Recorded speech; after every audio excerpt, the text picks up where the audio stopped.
And you're live. Great, thank you. So hello everyone and welcome to QuaranCon now 2022. Just a very quick reminder that we do have a code of conduct for behavior if you're going to interact in the chat. So you can find that at QuaranCon2022.com, and then there's a code of conduct there. Basically, it's just asking you to be respectful. There's also a mega sale with a lot of books, either 99 cents or free. So when we're done, you should go check that out too, because I know I'm going to spend a lot of money there, and I think you should too, because I'm biased. Otherwise, let's just jump right into it. So we're here to talk about sex and violence in science fiction and fantasy. And I'm excited. So I'm going to get everybody to introduce themselves. I'm Krystle Matar. I write grimdark romantic fantasy.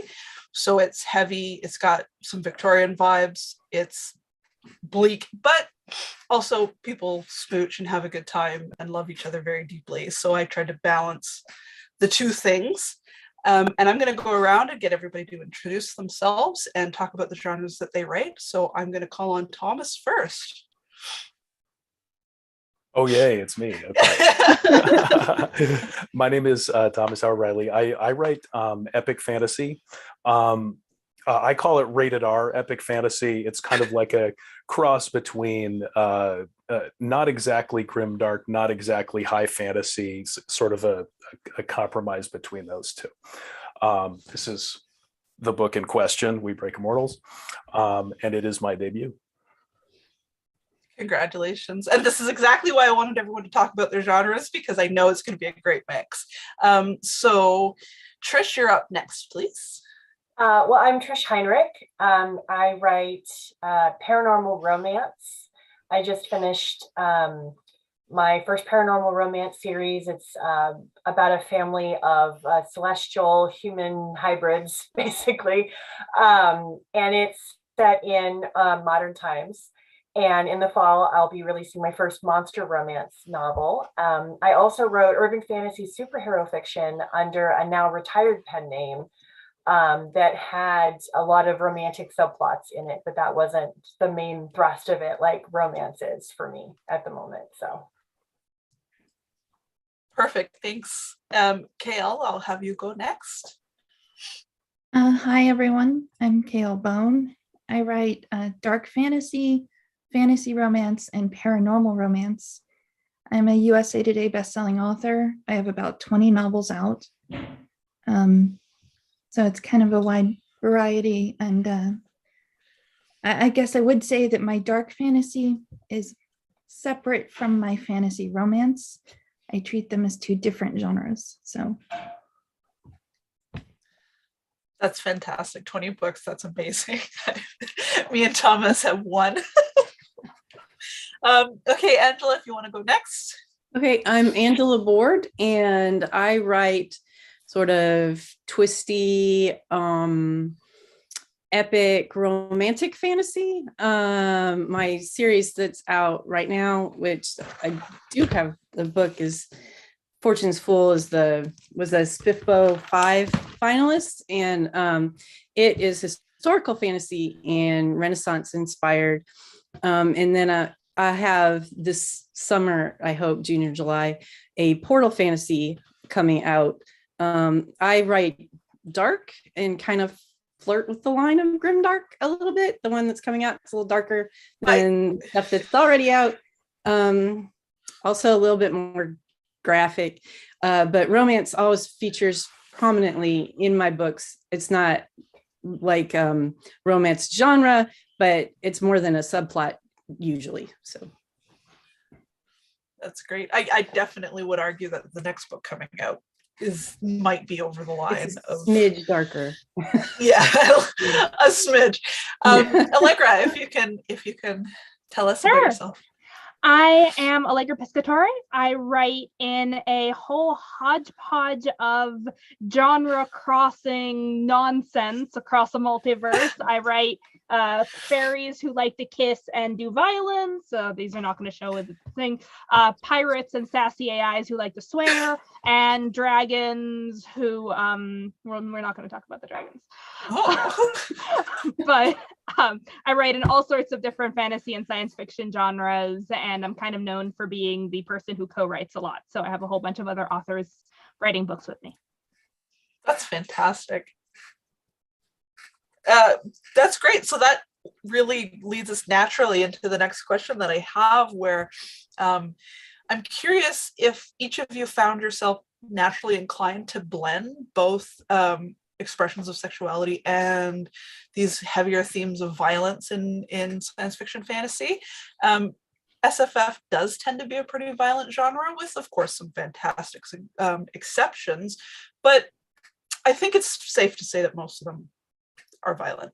So did you do both naturally on purpose from the beginning, or did you start with one and come to the other? And then if you started one way, what made you also include the other? So I'm going to reverse the order this time. So I'll get you, Allegra, to go first. And so, yeah, have fun. Sure. I think they both came naturally to me. I'm really fascinated by the extremes of human emotion, and both sex and violence are very notable extremes. Yes. Definitely. I'm also really fascinated by how some of our personality traits that don't come out in any other avenues do come out during sex and violence. Yes. And it's really fascinating to dig into characters through those times when they aren't necessarily 100% in control of themselves and deciding how they're showing themselves to the world, and are a little bit raw. So that's what's always pulled me in, and it's always been both of them. Yeah, kind of like a lowering of the defenses, or that makes sense to me. How about you, Angela? Yeah, I think it was always kind of a natural for me. I started writing when I was a teenager, and I think I did not start in fantasy or science fiction. I actually started because I like to read spy novels and thrillers, and I think that romance and violence are like, they're just like this in those, and particularly when I was 13, I read The Bourne Identity. So that book, and I like the book much more than the movie. I'm going to just go ahead and say that. But, I think that was like, it just sort of set me down a road, because that book was a lot about the character, trying to figure out who he was, like, but also it was almost that he learned his identity, through the amnesia and all that stuff, through the romantic relationship that he developed. And so it just seemed like, with the books I was reading when I was a teenager, in some of the fantasy books, like Catherine Kerr's DeVary series and stuff, which is in the 80s, that those two were pretty meshed. It wasn't like you had them separated. And so when I started writing, I was just writing a lot of the stuff that I like to read, and which is what I still do. So yeah, so you read both, which led you to write both. Right, exactly. How about you, KL? When I first started writing, my books mostly have a medieval epic fantasy setting. So I started more with violence, big sword fights, big battles, hand-to-hand combat. Is where I really started. I was nervous to write my first sex scene once upon a time. So I didn't start working that in until about 3 or 4 books into the series, when I launched what would be my first dark fantasy series. And it incorporated Black Rose incorporates a great forbidden love story, which spans about 1,200 years between the lovers. So you have lots of different kinds of romance that comes into that, and the forbidden nature of their love. And, it was one of those, you kind of close your eyes, take a deep breath, lock yourself away to write the first sex scene. At least that was my experience, and hope that people don't hate it. And luckily, most of my readers seemed to like the addition of the romantic, the sexual into my books. So it kind of evolved from there. As I got more comfortable writing the scenes, I started including it more and more. Yeah, I can relate to the journey of not knowing for sure how to express it. So yeah, I hear you, is what I'm saying. How about you, Trish? Did you start with both, or did you lean one way or the other? Having started writing in a male-dominated genre like superhero fiction, I felt like I had to really repress my love of romance.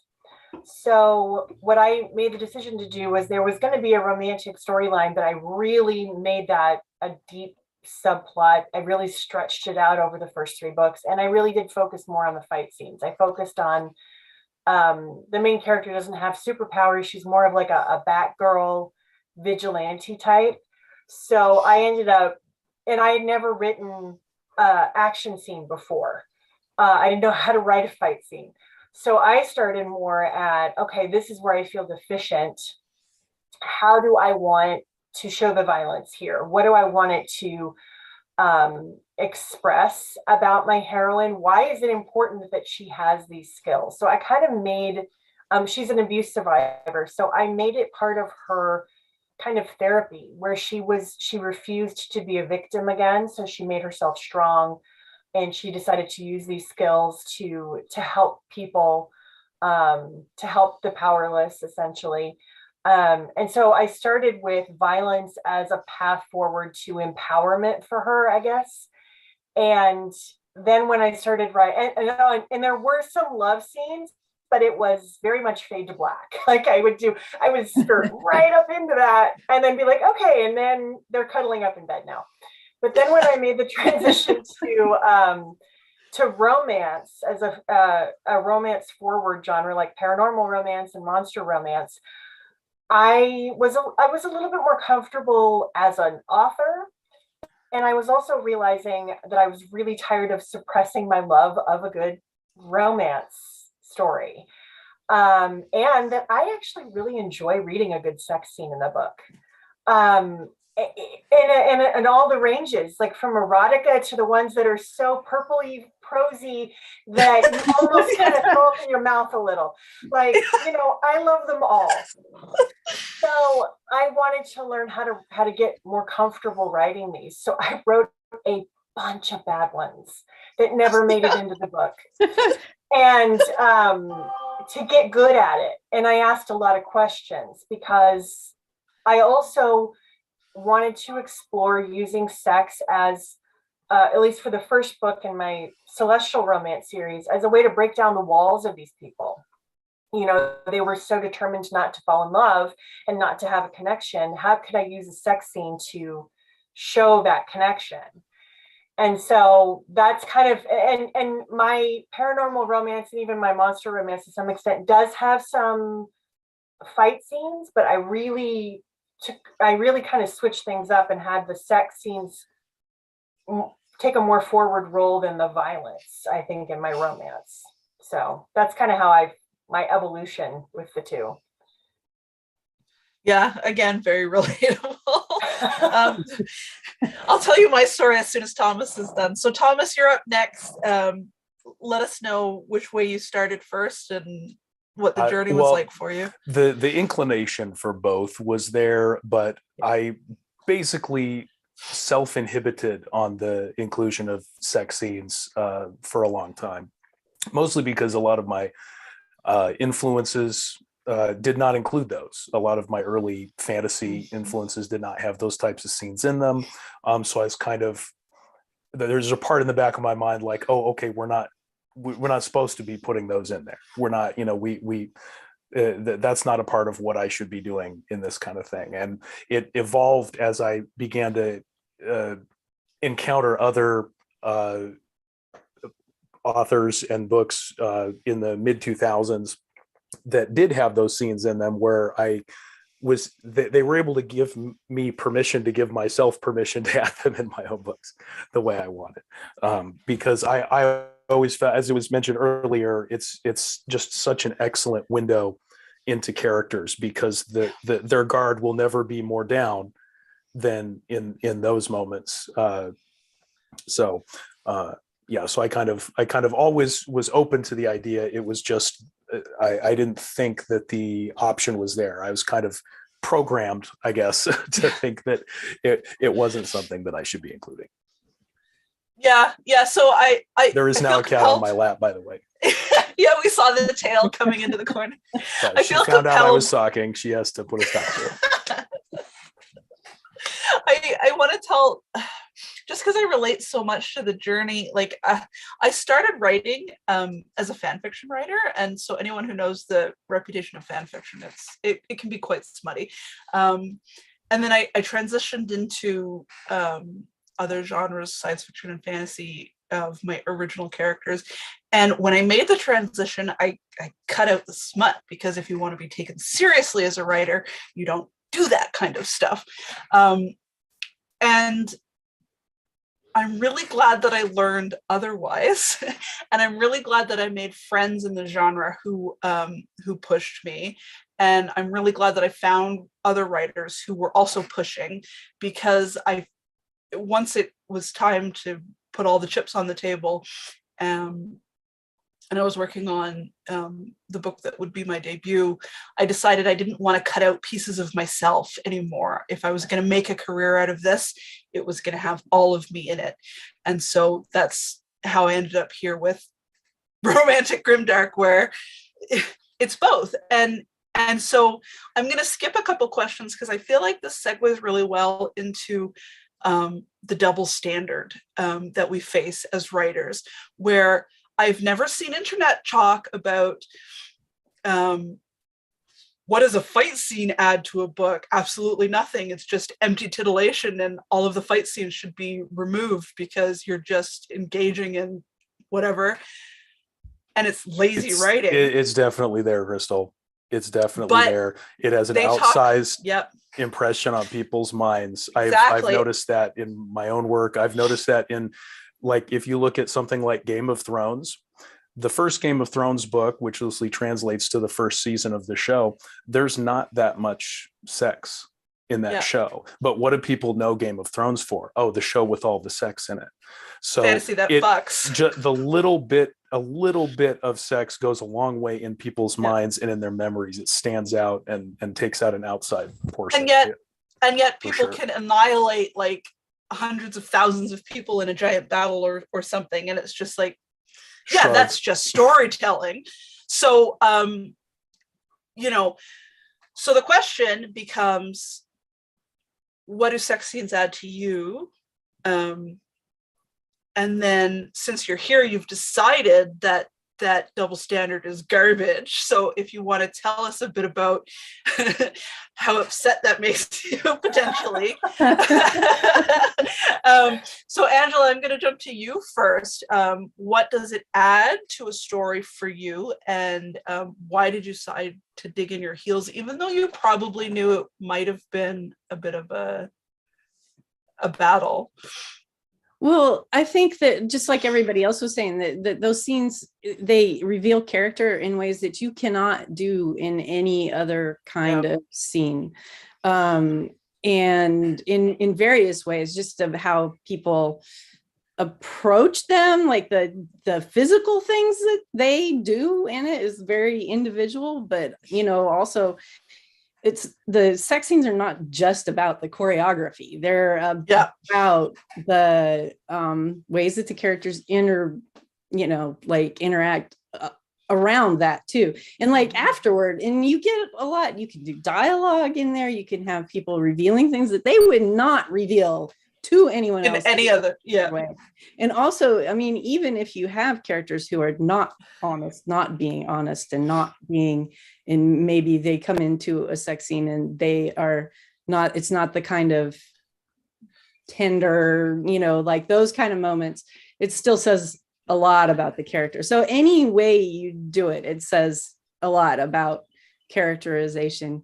And also I write epic fantasy. So I just think that it's kind of weird that in epic fantasy, like with these huge sprawling plots, you talk about politics and countries and wars and scheming for the throne, and you can have thieves and heists and all, lots of killing or whatever, and you can have all the other emotions, but you can't have love.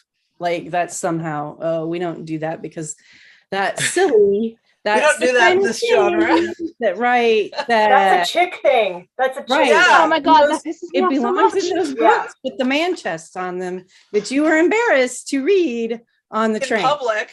Right. Exactly. So I rejected that, and I did think about, because I wondered, I was like, well, when I put my book out, which doesn't actually have any, it's kind of a fade to gray. It's not a fade to black, but it's not really, there's no real graphic sex in there. But I thought, but romance is a huge part of the plot in that book.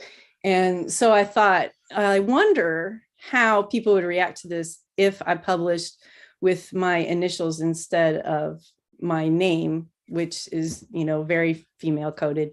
And so I thought about that. Like, would people take me more seriously to read a romance book that they thought was written by a man instead of a woman? And are they going to go put this over in, either they'll consider it YA, which would be very wrong, or that's so. But I decided, no, you know what, I promised myself when I started, because I took a big break from writing to take care of my kids, and when I came back, I said, you know what, I'm promised myself that I'm going to write the kinds of things that I like to read, and I'm going to be unapologetic about it. And so I put my name, I decided I'm going to own this. And so I did, but that's my story. How about you, Kale? What do you feel about the double standard that we face? I agree, basically. I think that each part of a book should serve the plot, should reveal something about the characters. And I think from whether it's a fight scene, a sex scene, a political scene, all of those scenes have the same purpose, or should, which is to move the plot, reveal something, connect the reader to the character in another way.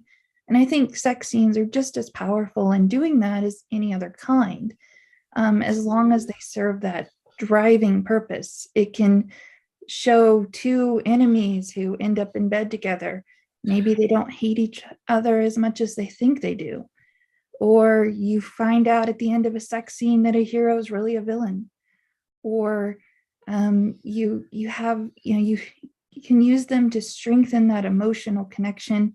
I write pretty consistently throughout my books forbidden love stories, whether it's a vampire who wants a human that he can't have, or my biggest series is the captain of the guard falls in love with the princess, and that's straight, very strongly forbidden. So they have, especially with my knights and my princesses, they have all these obstacles coming at them because they're not supposed to be together. It's not allowed. And they have to find a way to make that love stronger than every objection and every obstacle that stands in their path. And the romance, from the sweet scenes to we're so angry at the world, and we're fighting, and it ends up ripping each other's clothes off and taking it out on each other. On the desk. That's my favorite. I love that one. But even those reveal something about their frustrations, how they feel, and to showcase that this love defies everything, even though it may not always conquer all. Yeah, definitely. I'm with you. So how about you, Allegra? Well, I have this pretty big perspective about honesty. I worked for a year as a phone sex worker, and I encountered people keeping secrets and having things that they love that are always behind these doors from the people they're closest to.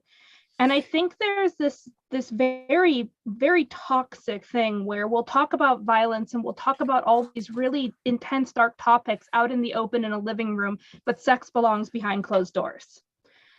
And So for me, I will write a sex scene as easily as any other scene because it should be as easy as any other scene. Because if that's the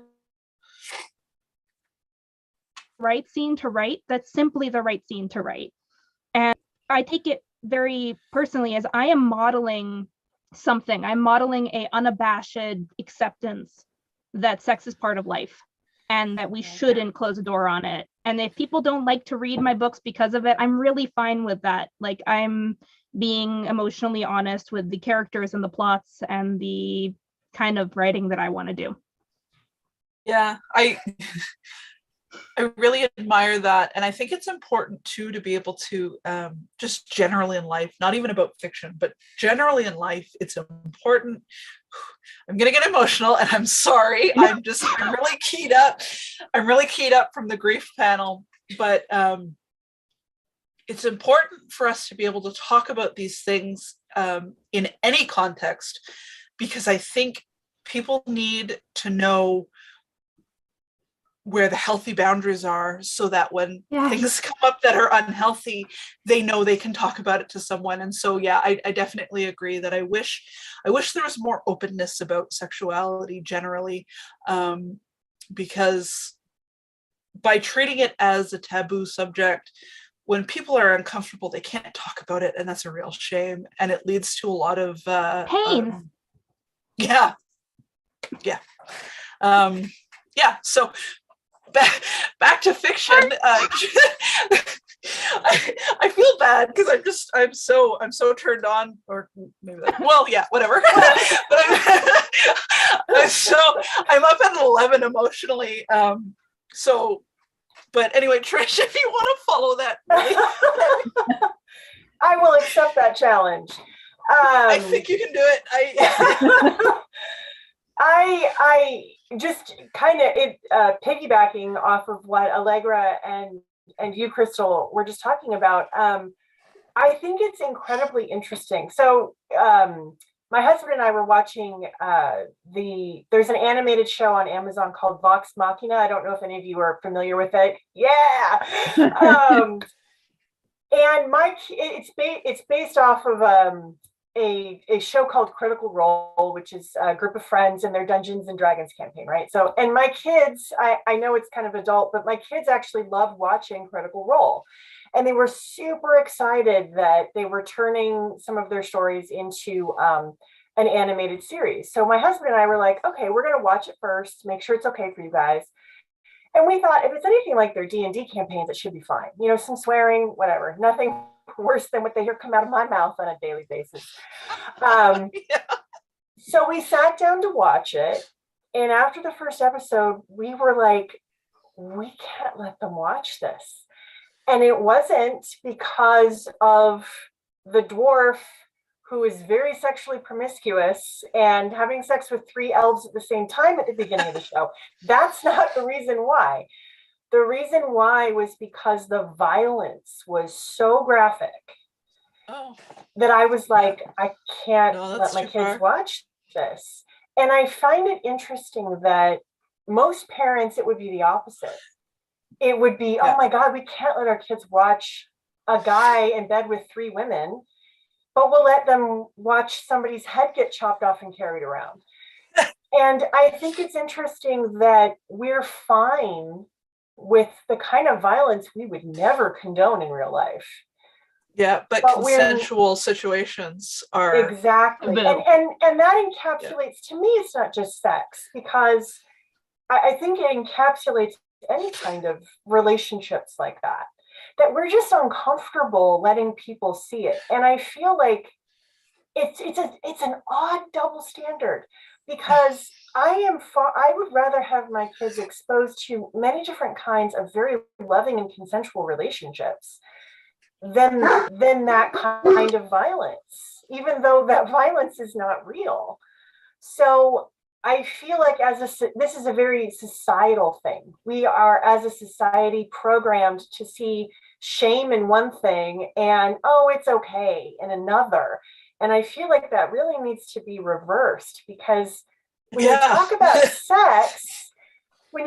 sex or physical affection. It's something that the vast majority of people will in some way have in their life. It is in some ways, and not for everybody. For people who are ace, that's a very different kind of thing in their life. But for people that are not, it's kind of a universal thing where we all have affection for people. We all, fall sometimes in love, or we all have relationships that, we hug, or sometimes more. And so I feel like we need to normalize showing those in a healthy way, the whole broad range of it, if that makes sense. We also need to normalize talking about it in an unhealthy way so that people have the language to express themselves And when there's that things too. are, Yes. yeah. So Thomas, would you like to follow up on this suddenly very heavy topic? Well, I mean, I agree in all ways. I like to utilize sex scenes in mostly positive ways. I don't like to show negative sexual experiences. Awkward maybe, but not negative. Awkward and unsatisfying. I kind of took the step to in my world to kind of remove a lot of the particular taboos that we have in our society, and just kind of like from the get-go just have these things sort of be normalized in society, because that's the kind of society I would like to see in real life. I would like that to be the way things are. So I definitely agree with that, like the normalization of things and being able to talk about things. And just from a writing perspective, it's not even so much about showing the sex, it's about showing the characters and the emotions through the sex. The sex is just a lens, it's just another tool in the toolbox to another angle to look at people's feelings, people's emotions, people's lives. So definitely. Yeah, absolutely. I agree. And which then transitions really well into some of the points that KL you brought up while we were trying to chat about how we were going to talk, where there's an intersection between the two things that we're here to talk about, sex and violence. And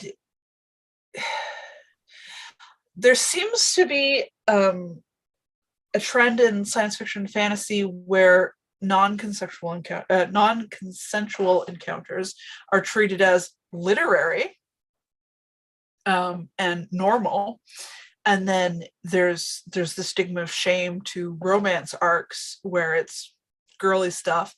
And so, but there's also, like we were saying, there's a lot of value in talking about when that sort of thing goes wrong, but then there's also an awareness as writers, how do we approach that in a way that's not necessarily glorifying it, but understanding it? So the next really heavy question is the blurry lines specific to science fiction and fantasy? Is that something that we generally explore a lot more in this genre? Or I'm kind of losing my train of thought, because how do we navigate those lines? And so Kale, since you brought it up, I'm going to call on you first, so you can lead us into this charge where sometimes it gets blurry, and then what do we do? Well, I've written consensual sex scenes in my work, and I've written very non-consensual sex scenes in my work. And something for me that I try to do is draw a clear line between what is consensual and what is not.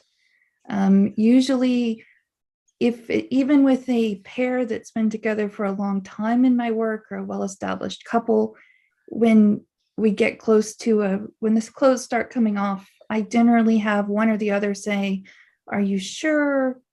Is this what you want?" Just a simple question that they say yes or please or something else breathy to verbally consent that this is what they want, in addition to the fact that they're actively participating in the act. And then I have written non-consensual scenes where they're brutal, they're violent. I don't shy away from writing them. And I don't want to shy away from writing the brutality of them, because it's not supposed to be pretty. It's not supposed to be sexy. It's non-consensual. But something that I've seen in some books recently, and I was reading this chat where someone brought up a scene where the protagonist was basically saying no right up until the point of the sex, ended up enjoying it halfway through it, and I had comment after comment, thousands of comments, in fact, from readers saying that because it was fantasy, it's okay, because they don't follow the same rules. It was the characters were fae, so it's fine because they're not human. It's fine because it's in a fantasy setting, because it's and that just made me wonder, what is the line? Is it really okay that we blur it? And I understand that a lot of people enjoy that, but how blurry can you make it, and where do you draw the line? Is kind of what I was curious about, and what other people thought about that line. Yeah, Trish, do you have anything to add? I could see you nodding quite a lot.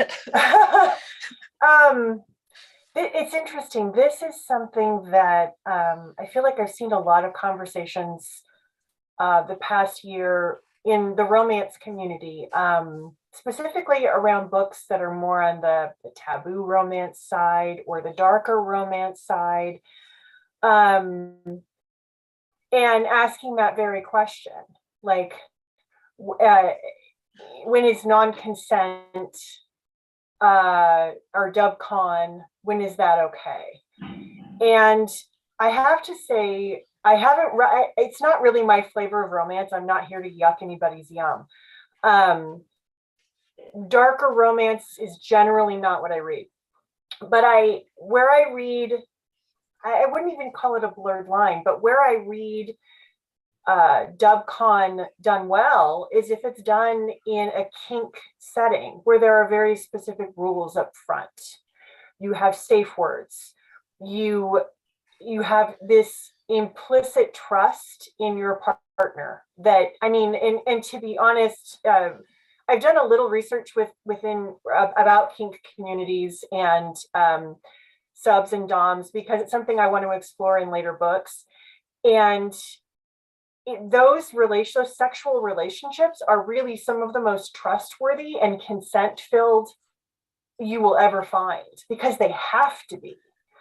And I feel like the books I've read that have blurred the line within consent, if I could phrase it like that, it's really incredible. If it's done right, it reveals some interesting character things, and it creates a level of intimacy that's very different than any other sex scene.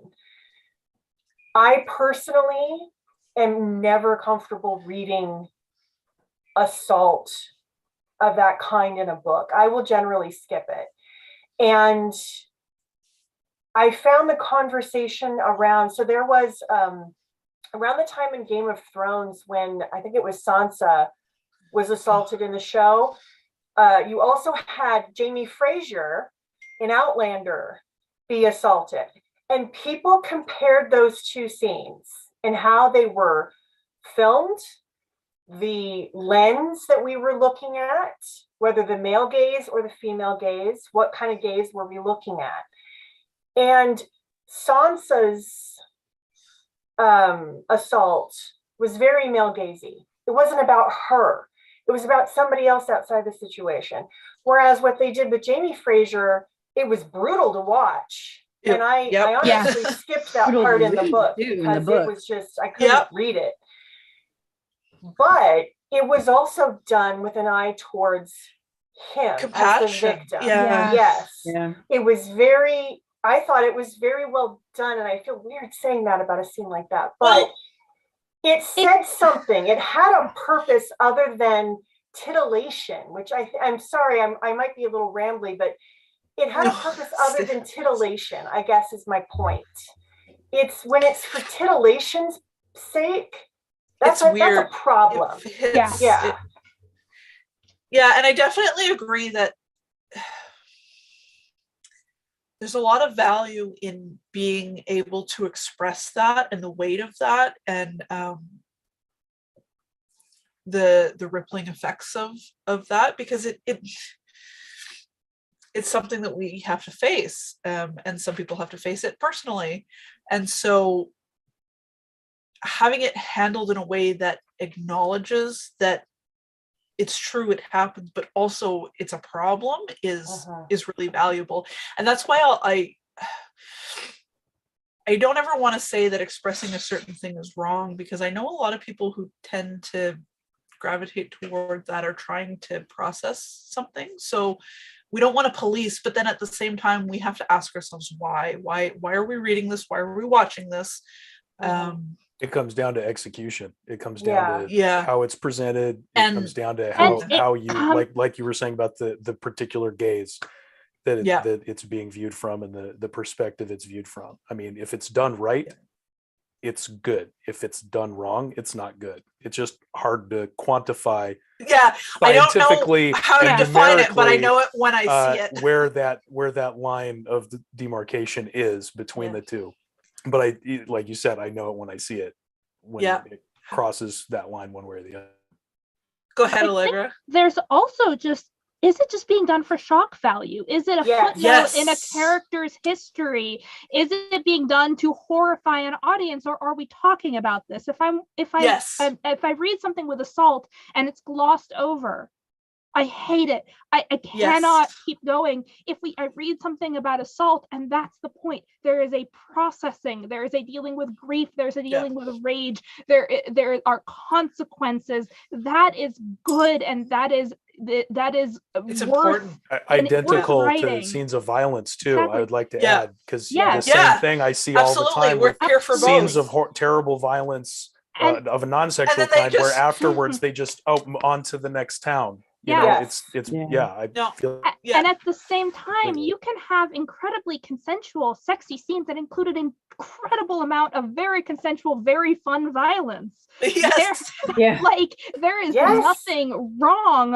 I have a scene of two consenting adults completely into it, covered in gore, having the time of their lives. Is it healthy? No, but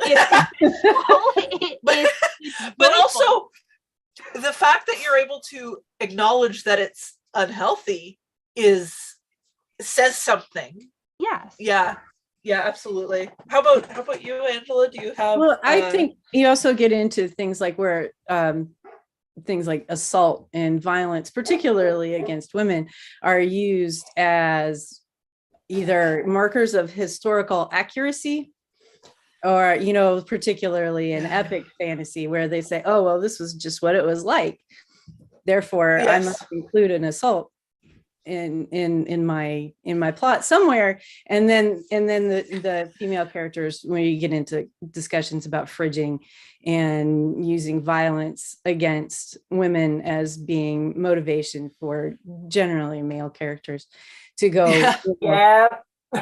do their thing. So in which case all the women become backstory, and all of the violence against the sexual violence and that kind of thing, backstory for a man. Exactly. And nobody, not even but the men don't even deal with it either, really.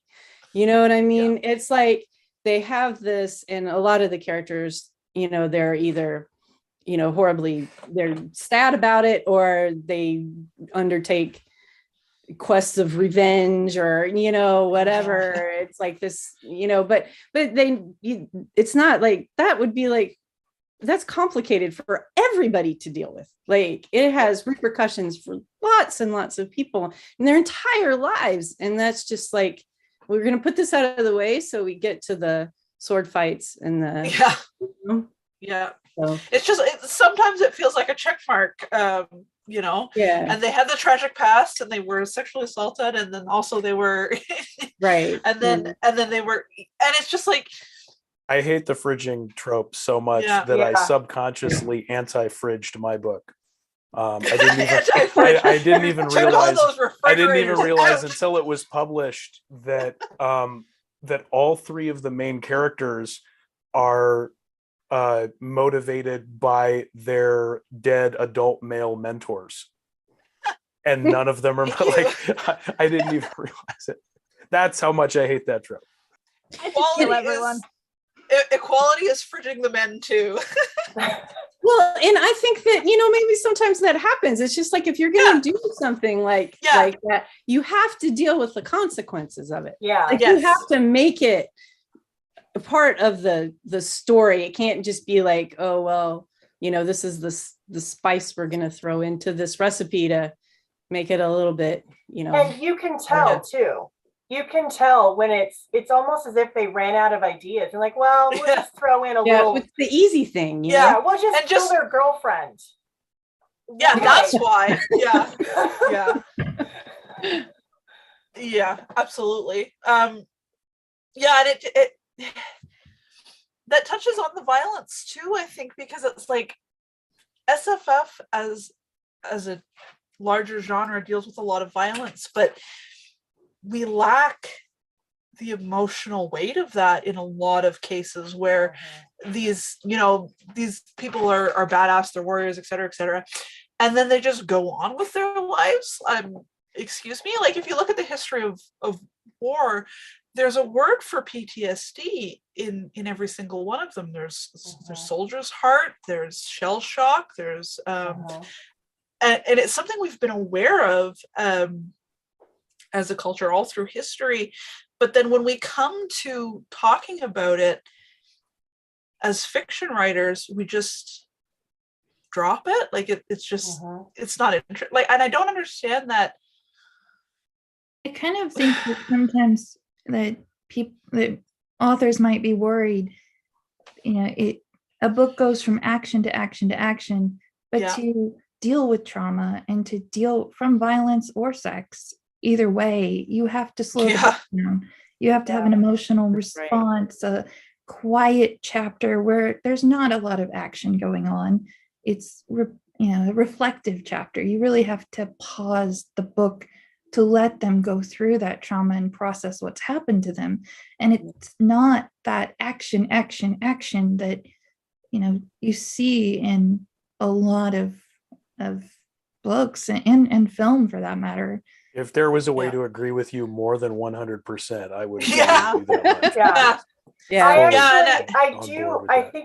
I think that's why I loved the second Court of Thorns and Roses book by Sarah J. Maas, the second one, because the end of the first one, her main character has gone through hell.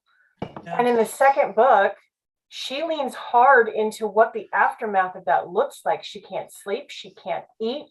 She's kind of numb. She's given up painting, which was really like the thing that she loved most. Like she's full on traumatized by what happened to her. And she takes the vast majority of that book to talk about that healing process and to show us that healing process.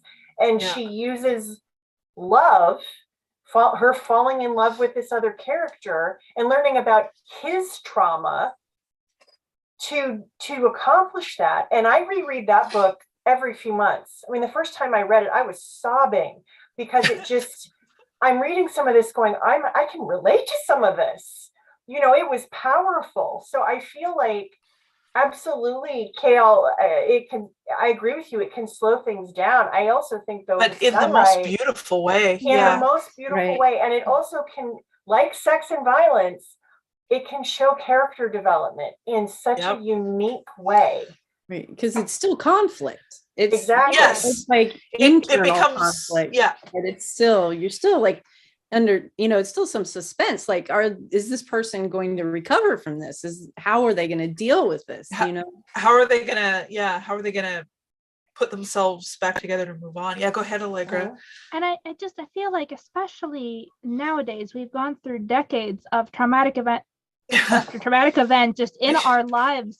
And I think it's very natural as authors that we want to discuss trauma. And Is that trauma from an assault? Is that trauma from violence? Is that trauma from the world being a catastrophe? I mean, these are the things that define us and how we move through that, and either let it destroy us or rise through it, and how we are scarred by it and how we are changed by it. To me, like that's the writing I at least want to be doing. I want to be sobbing while I'm writing. Yes. Yeah, that hits what we were talking about on the grief panel, where there's just this propensity towards glossing over trauma and grief, and just assuming that you go through it and then you heal and then you're back to your normal self and then you go on with your life. And then I agree with you. That's all to say, I agree with you that there needs to be room for us as writers and readers to process how the weight shifts in our lives, and sometimes we can go for a while and things can be okay, and then all of a sudden they're not okay anymore, and we will never go back, but we are still whole and we are still we're still here. So I'm getting emotional again. Which just means it's a great panel. Yeah, sorry, go ahead, Kale. In my second book, my main love interest, he's taken captive by another court, and my characters are immortal. He's held for several years in this dungeon, being tortured in this dark hole in the nothing. And it takes the heroine years to learn that he's still alive and to save him. So my third book, it's a lot slower paced than some of the others around it, because they're trying to find out, they have to find their way back to each other. Yeah. They have to process the fact that he was in captivity all of these years, and she has to process that she failed to save him. She was told by everyone he had died, and she kind of is forced to believe it by the fact of how long he's gone. And it's, so you have that slow pacing, and some people really embrace it because you can see that they're working towards fixing their relationship and remembering who they are. And some people don't like it because it's just that slower paced, because of all of the trauma that they're dealing with, which is nightmares and not being able, a pan clatters on the ground and he goes into a complete panic just from the sound, because it's so similar to some of the things that were done to him in the dungeons.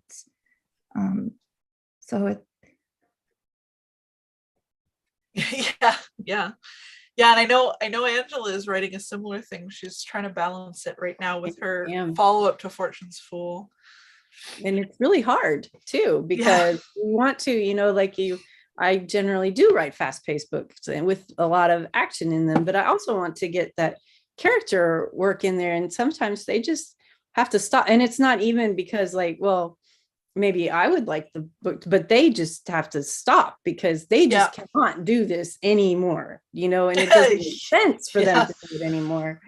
So trying to get that and work those scenes and to make them to have the conflict present enough so that it still pulls the reader on, but you're not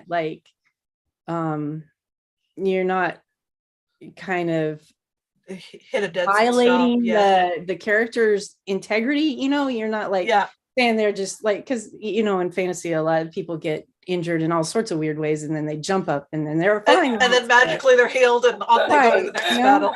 So but trying to deal with it in a more human manner is hard, but I think it's much more rewarding too. It is, absolutely. I did something similar with my last book, and it was hard because it's the last book of the series and I have to wrap up the series arc, but also I had set up this character and my readers were all, it was funny, I heard from so many of them we didn't think we were going to like Derek because you made him sound like such a jerk. And I was like, well, yeah, but you find out why he's such a jerk.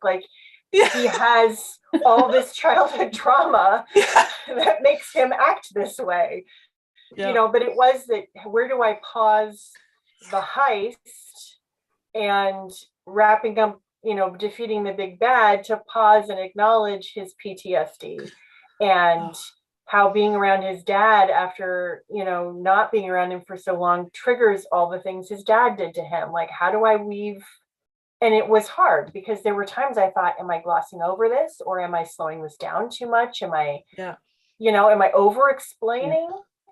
So it was a hard balance, but in the end, I do feel like I got there. And from what the readers were saying, I think I got there, but it wasn't easy. It was a lot of revisions. Yeah. That's where I'm at right now.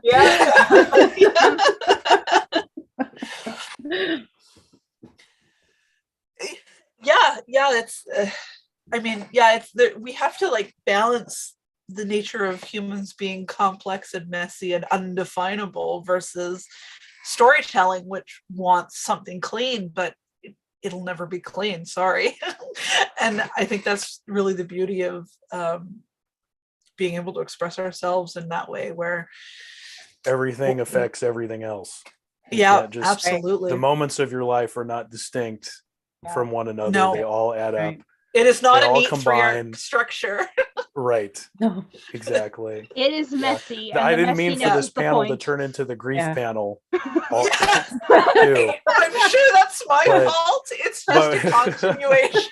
Well, because we all incorporate grief and trauma into our own writing as well. So it's kind of people who are paying attention to that kind of thing in their work are also the kind of people who pay attention to how they apply sex and violence in their work as well, in a conscientious way.